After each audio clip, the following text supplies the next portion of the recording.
To our guest, we are honored by your presence. We thank you for staying after our invitation and for remaining for our Bible class. It's always an honor to be able to stand here and to study the Word of our God together.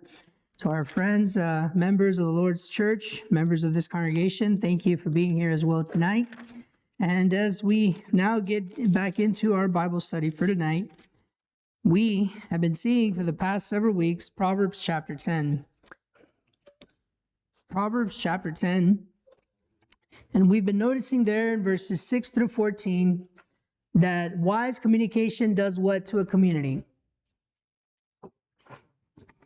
Will it heal it or will it burn it? It will heal, right? Wise communication heals a community, whereas foolish or reckless communication will burn it down, will tear it apart. We've seen in great detail how the first verses, right, verses 6 through 10, it's self-destructive or it is self-preservation. It can either help us or it can destroy us as far as our reputation and as far as our character. But then, as we've been seeing, verses 11 through 14, this is how it either heals those around us or it can burn and destroy those around us. Now, we've left off last week in verses 13 and going into verse 14, but let's remember what we've seen in verse 13. The Bible reads, "Wisdom is found on the lips of him who has understanding, but a rod is for the back of him who is devoid of understanding." So what is Proverbs 10:13? What is the emphasis of this section here?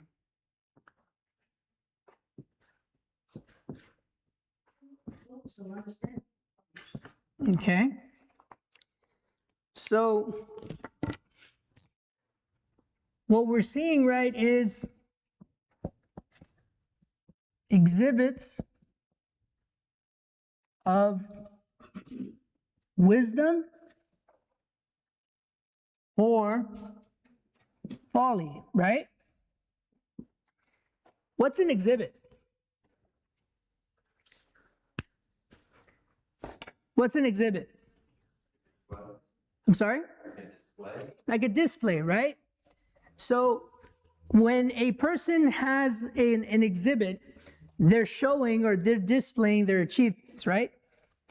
Pay attention to verse 13. What is the wise man's exhibit? What does he display? Understanding, right? So his wise counsel. His advice that can guide and lead a community, his leadership, his integrity, these are his exhibit, right? These are the exhibits of wisdom. His understanding begins to manifest itself in his ability to listen before he even answers the matter, right? I've been in situations where when I'm asking for advice or I'm at some place, financial institution or whatever the case may be, that even before I've finish my phrase, they're cutting me off. Oh, I know what you're going to ask. And I'll let them cut me off. And then when they're done giving me the answer, I tell them, well, no, that's not what I was going to ask. But thank you anyways. You see, they then usually feel embarrassed because they gave themselves away as being too anxious, right? The exhibit of a wise man is that he remains quiet. He listens. But he's not looking off into space. He's not just listening to let you speak. No, he's paying close attention to what you're saying. He's analyzing and processing the information that you're giving. And even then, after you're done speaking, they'll pause. They'll give a moment to analyze very carefully what is about to come forth from their lips in regards to what you're searching for. Their understanding is being exhibited, right, by these actions, by these motives. What is exhibited in the mouth of the fool? Well, the effects of a rod on his back, right? The correction, right? How do you usually know that someone has basically been struck by a rod? Can you see that? Will you see the effects of a person getting struck by a rod? Most of the time, right? You'll see the blue and the bruising. You'll probably see them walking around and wincing. They'll walk differently or they'll do something, but the reality is that when a foolish man speaks it, right? when he's brash, when he doesn't think, he's always going to bring what upon himself? Pain, turmoil. He's always getting himself in trouble. Somehow his mouth got him in trouble. Well, his scars, right? His reputation, these types of things are the exhibits of his devoid mind, right? He is devoid of understanding. Why don't you learn how to stay quiet, man? Why do you always have to say something? But, they're telling you to stay quiet and they're telling you to listen. Why don't you just do it?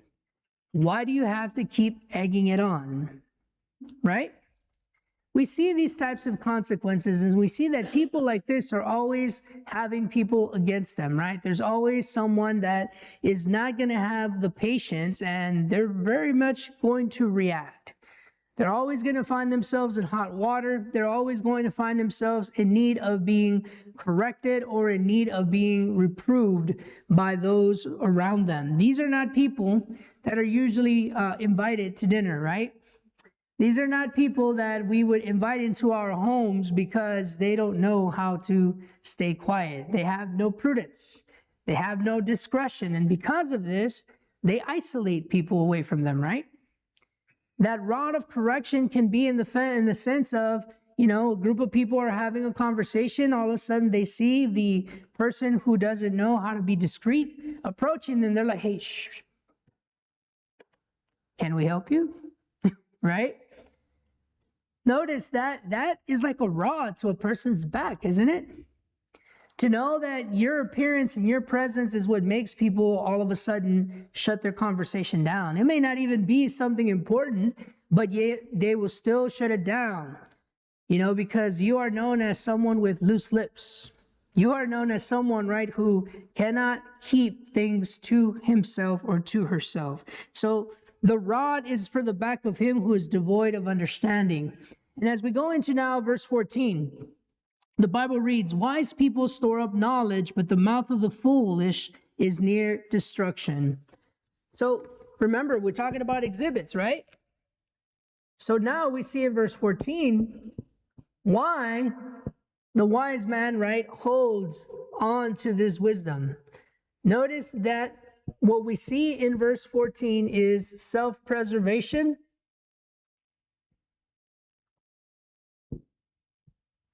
versus what? What would be the antonym of self-preservation?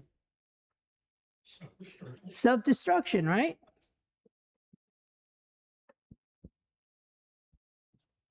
Okay, so question.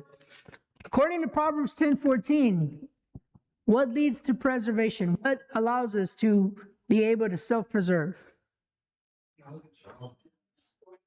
Storing the knowledge.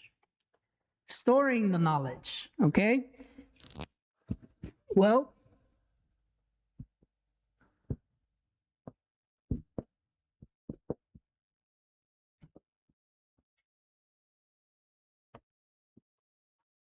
what one word defines this? What does it mean to store knowledge? What are we doing? We're keeping it, okay? How can we store what we don't have? We can't, right? So in order for me to store something, I need to first do what? Gain it. So I must what? Learn.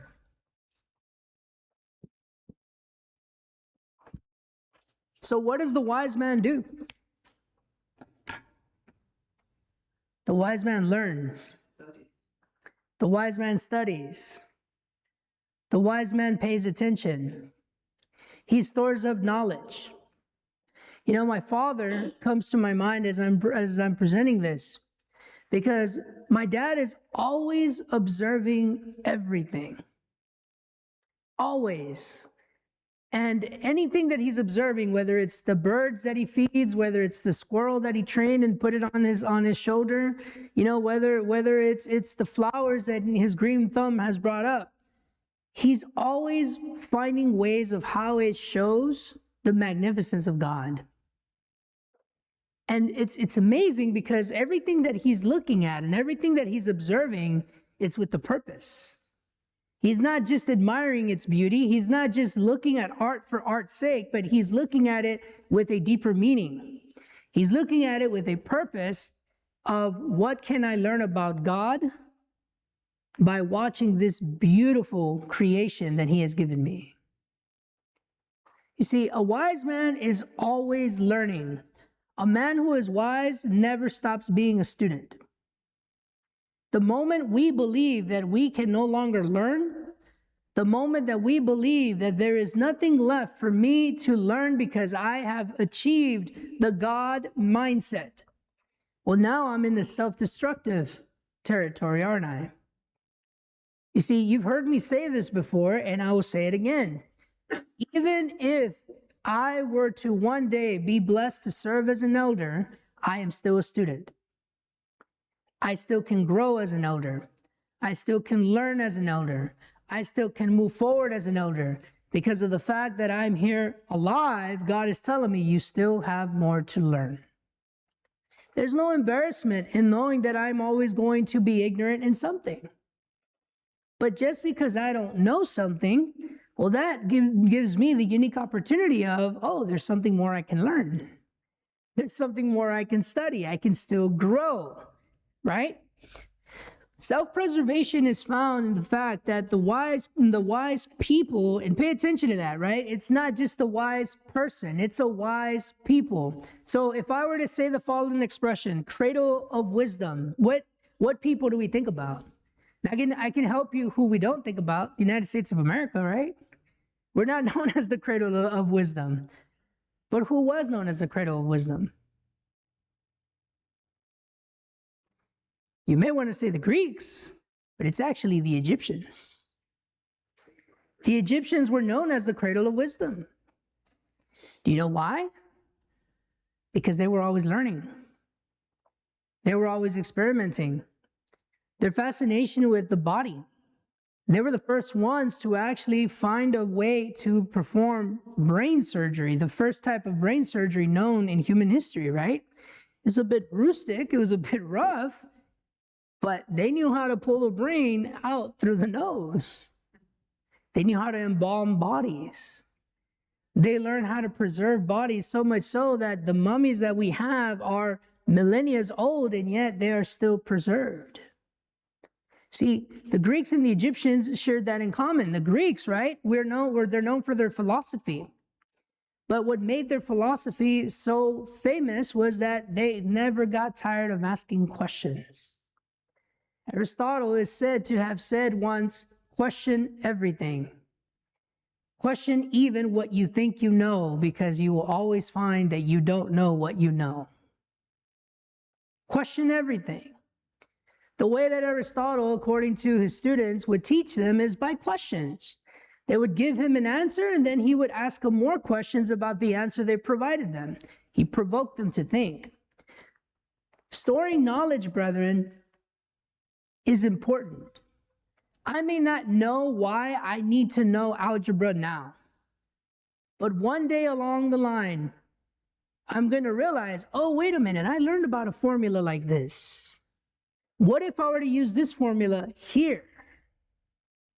It may actually help me. Sometimes, brethren, we don't understand in the moment why we're learning it, but we just know that it's important and valuable to have. And then some point in our lives, it will be useful. It will be useful to us. A wise man never discards knowledge. A wise man never treats knowledge as if it's unimportant. If he cannot use it in the moment, he stores it as a man who knows that one day famine is going to strike. You see, Joseph was able to take from the riches of the people in Egypt during those 7 years of plentifulness, right? And he stored up. And not only did he have enough stored up to feed the Egyptian people, but he was able to feed his own people, and they were even able to feed the nations surrounding them. During the 7 years of plentifulness, those who didn't care to ask or wonder why he was doing that, they couldn't understand. Why is he storing up the food? I mean, our harvests have been great. It was greater this year than it was last year. Why is he treating it as if it's never going to be there? No, Joseph knew we have it now, but there will be a time where we're going to crave it. It's funny because even though the children of Egypt were seeing Joseph store up the granaries, why weren't they doing it themselves? Why didn't they learn and emulate the example? So a wise man stores up knowledge. He doesn't ever shun the opportunity of learning, and what he learns, he does not throw away. He keeps it.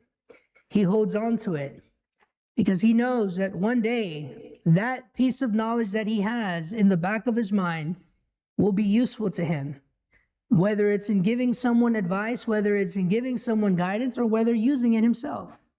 When I was younger, my father would always try to teach me how to change out the gaskets in the sinks.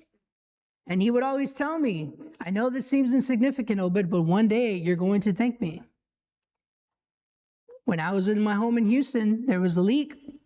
I didn't say anything. I immediately took it off, removed the rubber gasket, put a new one, put the Teflon, and closed it. And it worked. I didn't tell my sisters anything. Next thing you know, I hear my sister, hey, why isn't the sink leaking? Did they cut the water? No, I just changed out the rubber gasket. My dad always told me, you never know. And I'm sure we've all gotten advice like that from our parents when we were younger. It's good for you to learn this, son. It's good for you to know this because you never know when it will be useful for you. My mom, when I was younger, she would always tell me, it's important for you to learn how to iron. It's important for you to learn how to cook, and it's important for you to learn how to do your laundry. Well, then why am I going to get married, Mom? And she looked at me and she goes, number one, you don't know if you're going to get married.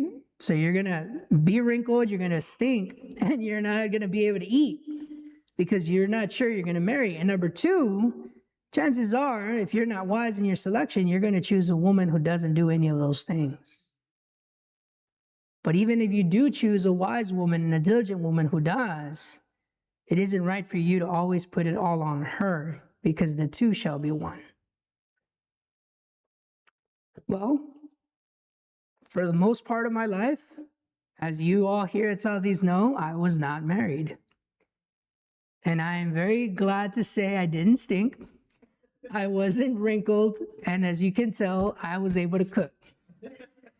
Because my mom taught me, you one day will need to know this. You cannot always rely on thinking that you're going to be able to afford to buy food out. You need to learn to survive on your own. Notice verse 14, right? The second part of it. But the mouth of the foolish is near destruction. Goes back to what we're talking about in verse 13. He's always saying the wrong thing. He's always bringing someone's anger up a little bit, right? He's always causing a person's blood pressure to get up a little bit higher. And all it takes is just that one moment to catch the wrong person in the wrong set of mood for them to just snap. Because the foolish person lives so recklessly, they live so indiscriminately, right? They're always near self-destruction. They live in a delusional world. They live in a world where they think that there's always going to be someone to pull them out of danger. Turn with me now back to James chapter 3, which is what we've been comparing with, right? There in James chapter 3, we see the mindset of a person who lives in always near self-destruction, a person who is always close to setting off their own little bubble, their own little thoughts. Verse 11 and verse 12, does a spring send forth fresh water and bitter from the same opening?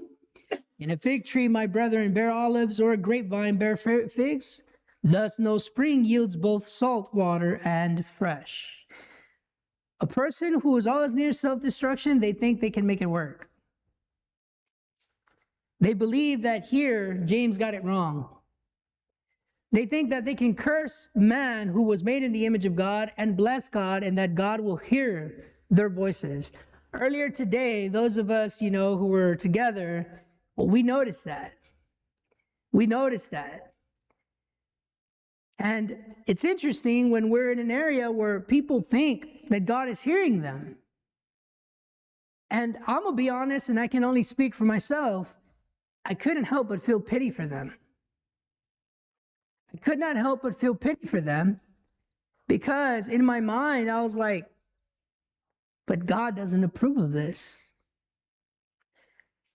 It was said, that our brother Gray, when he was alive, he would debate one of them as to how salvation can be lost. But yet, this man to whom it was said, he felt it necessary to still want to debate with the corpse. Always one word away from self-destruction, right? To me, that was a positive, because I was like, wow, even from the grave, Brother CD is defending the truth. Because that man will never forget that CD always taught him salvation can be lost. There is no such thing as once saved, always saved.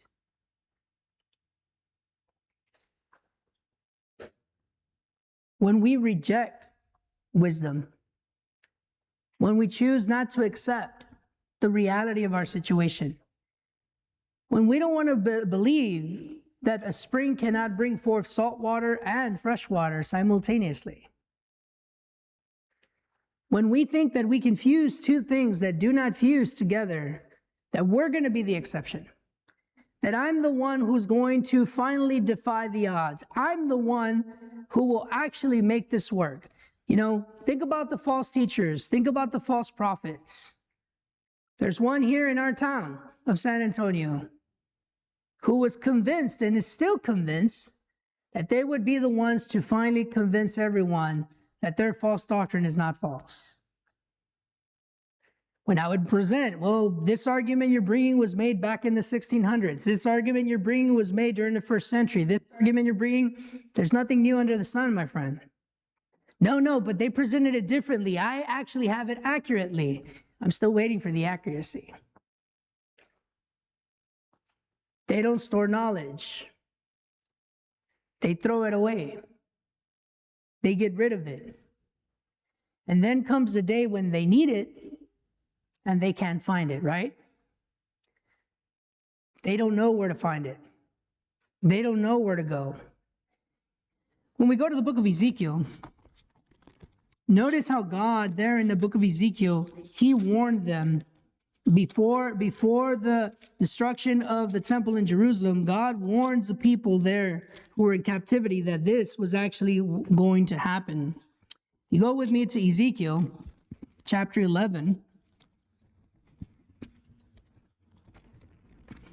Ezekiel chapter 11. And really we should be reading all of these words. But we're going to read there verse 21 through verse 23. Ezekiel chapter 11, verse 21 through verse 23. But as for those whose hearts follow the desire for their detestable things and their abominations, I will recompense their deeds on their own heads, says the Lord God. So the cherubim lifted up their wings and the wheels beside them, and the glory of the God of Israel was high above them. And the glory of the Lord went up from the midst of the city and stood on the mountain which is on the east side of the city. What happened there at Jerusalem?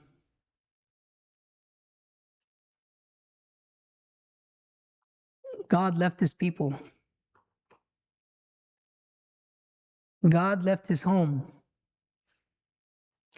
He packed his bags and he left.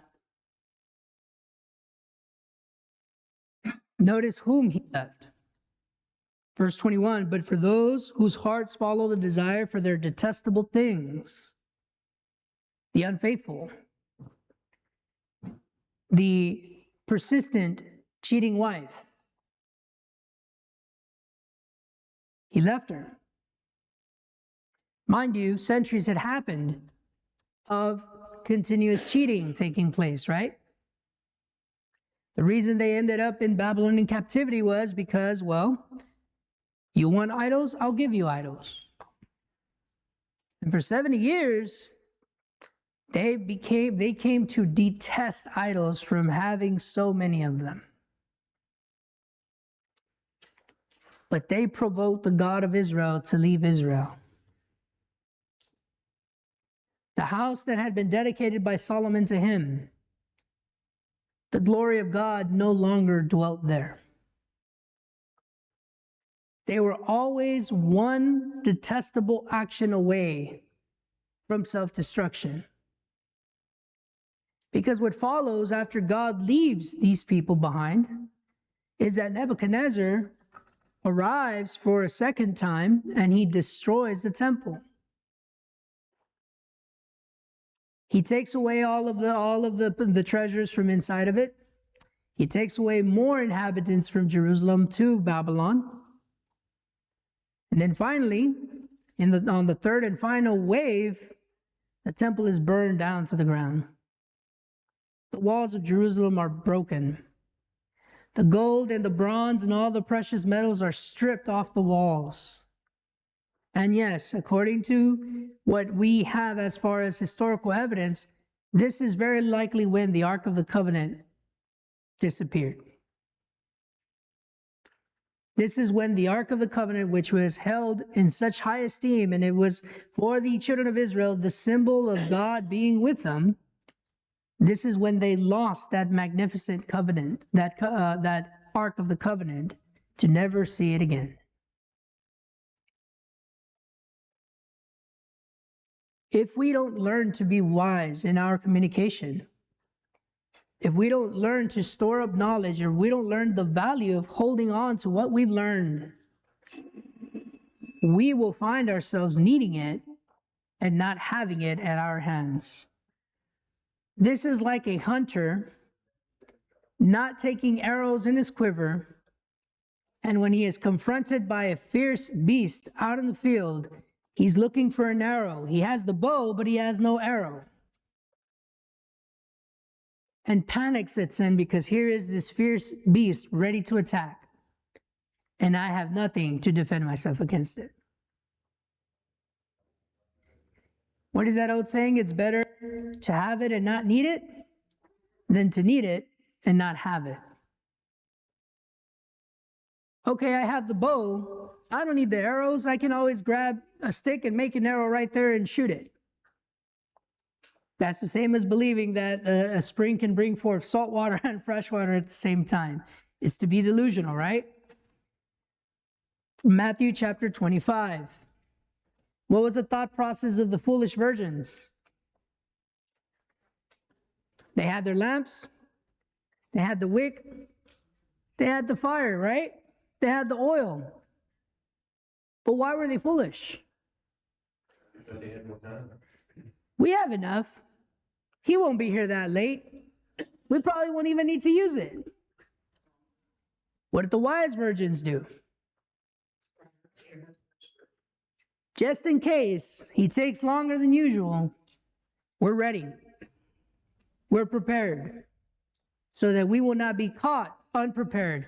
What were the foolish virgins banking on? Have you ever paid attention to that? What were they banking on? What was what were they relying on? Because they have more than what we need. If we need any, they'll give it to us. How many people are betting their salvation relying on other people's good works and faith? How many children think that because their parents were godly examples and because their parents were faithful members of the Lord's church, they're guaranteed to go into heaven? They do just enough. But my father helped build this congregation up. Therefore, I am an heir of this place. No, your father isn't the owner of the church. He was a servant of the owner. But you have to make your own way. You go to verse 15 of Proverbs. It's interesting that the next two verses, verse 15 and verse 16, have to do with honest wages versus dishonest wages. It's interesting because it's talking about storing up knowledge in verse 14 versus someone who scatters it, someone who squanders it, who doesn't store it and doesn't use it, right? So verse 15 and 16 shows us what they decide to do because they find themselves in great need. What usually happens in people when they have their backs against the wall? Their desperation makes them do dishonest things, doesn't it? Their desperation makes them react in ungodly ways. The wise man, because he stored up. The wise man, because he was aware that in this world, one day we can have and the next we don't have. So he prepares like the ant. Remember chapter 6? He's stored up for when winter arrives. He doesn't have to succumb to crime. He doesn't have to use unbalanced skills. He doesn't have to con anyone because he had the foresight that one day he may find himself in need of going to his emergency stash, right? He was prepared. He was prepared so that when he lost everything, he didn't lose everything. He only lost most of it, but he had something prepared if that were the case. Chapter 10, verse 15, the rich man's wealth is his strong city. The destruction of the poor is their poverty. It's a very interesting expression, isn't it? Because I love how on the heels of verse 14, Solomon continues the concept, but he changes the thought. He uses still the thought of storing versus spluttering away and squandering, right? But now he's showing it in a different way. 2 weeks from now, we're going to see how that change happens, right? Because next Wednesday, if our God allows it, is the final Wednesday of the month of March, and we will have our congregational devotional. But we'll be back here on April 1st, if our God allows it. So we'll pick up here next week, or 2 weeks from now. But for now, we have come to the end of our class and to the end of this section. Thank you all for your attention. Let's have a quick word of prayer, and then we will be dismissed. If you will, please bow with me.